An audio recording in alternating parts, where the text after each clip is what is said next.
காலங்கள் மாறலாம், மனிதர்கள் மாறலாம், மாறாத தேவன் இருப்பதால் கலக்கமில்லை. என்னோடு நீ சொன்ன வார்த்தையை எனக்காக நிறைவேற்றுவீ.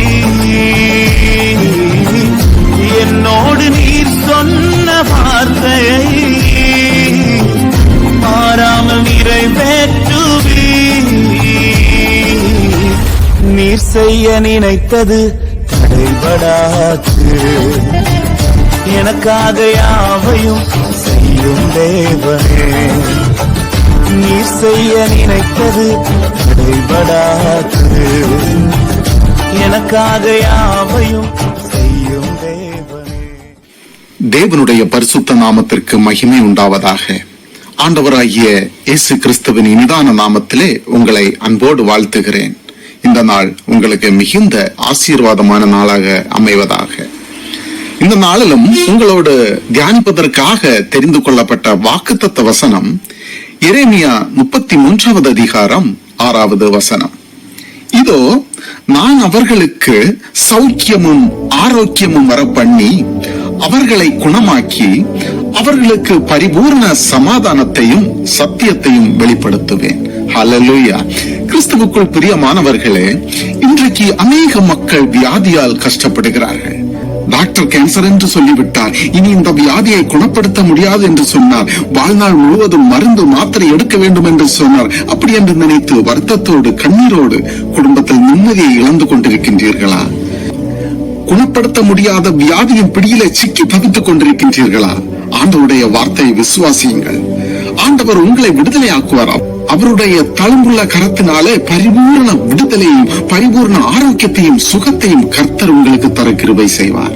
நீங்கள் விசுவாசிக்க வேண்டும். நீங்கள் விசுவாசித்து வார்த்தையை அறிக்கையிட்டு ஜெபிக்கும் பொழுது நிச்சயம் ஒரு பெரிய விடுதலையை காண்பீர்கள். வாக்குத்தத்தம் பண்ணினவர் இயேசு கிறிஸ்து. அவர் சொன்னதை செய்து முடிப்பார். தினமும் பாரத்தோடு ஜெபிக்கிற பிள்ளைகளுக்கு சோதனைகள் வியாதிகள் கண்டிப்பாக வரும். அது சாத்தான் உண்டு பண்ணுகிற கிரியை. நாம் சோர்ந்து போகாதபடி சாத்தானுக்கு எதிர்த்து நின்று ஆண்டவரோடு வேண்டிக் கொள்ளும் பொழுது, இந்த வசனத்தை அறக்கேட்டு ஜெபிக்கும் பொழுது நீதிமானுக்கு வரும் துன்பங்கள் அநேகம். ஆனாலும் கர்த்தர் அவனை எல்லா இக்கட்டுகளில் இருந்தும் அவனை விடுதலையாக்குவார் என்ற வசனத்தின்படி ஜெபிக்கும் பொழுது உங்கள் வியாதிகள் பலவீனம் நீங்கி பரிபூரண சுகத்தை ஆண்டவர் தருவார். ஹல்லேலூயா. அன்பானவர்களே, நீங்கள் தினமும் வசனத்தை பிடித்துக் கொண்டு ஜெபம் பண்ணுங்கள். நீதிமானை கர்த்தர் விடுவிப்பார், நீதிமானை கர்த்தர் ஆசீர்வதிப்பார், நீதிமான்கள் சிங்கத்தை போல தைரியமா இருப்பார் என்று அறைக்கேட்டு ஜெபிக்கும் பொழுது ஆண்டவர் பரிபூர்ண சுகத்தை கொடுத்து உங்களை ஆசீர்வதிப்பாராக. ஹல்லேலூயா. இன்றைக்கு நீங்கள் என்ன பயத்தோடு இருக்கின்றீர்கள்? வியாதியை குறித்து பயத்தோடு இருக்கின்றீர்களா? பிரச்சனை குறித்த பயத்தோடு இருக்கின்றீர்களா? இன்றைக்கு இந்த பயம் உங்களை விட்டு விலகி அற்புதமான சுகத்தை தரப்போகிறார். ஆண்டவருடைய வசனத்தை பிடித்துக் கொண்டு ஜெபியுங்க. ஹல்லேலூயா. ஆண்டவர் எல்லா நோய்கள் துன்பங்கள் பலவீனங்கள் எல்லாம் சிலுவையிலே சுமந்து தீர்த்து விட்டார். நமக்காக நம்முடைய பாவங்களை ரட்சிப்பதற்காக நாம் சுகமாய் வாழ்வதுதான் தேவனுடைய சித்தமாய் இருக்கிறது.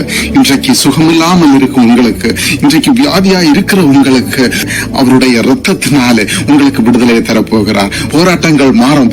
எல்லா பிரச்சனைகளையும் நீக்கி உங்களுக்கு சமாதானத்தையும் சந்தோஷத்தையும் தந்து உங்களை ஆசீர்வதிக்க போகிறார். ஒரு நிமிடம் கண்களை மூடி ஜெபிப்போமா?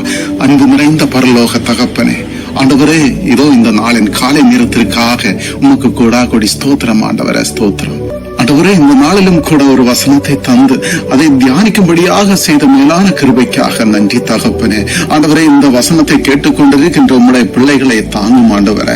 அவருடைய குடும்பங்களை ஆசீர்வதியும் ஆண்டவரே. அவர்களுடைய வாழ்க்கையில எந்த விதமான நோய் நொடிகள் எதுவும் வராமல் உம்முடைய சிலுவையின் நிழல் அவர்களோடு கூட இருக்க வேண்டும் என்று ஜெபிக்கிறேன் சுவாமி.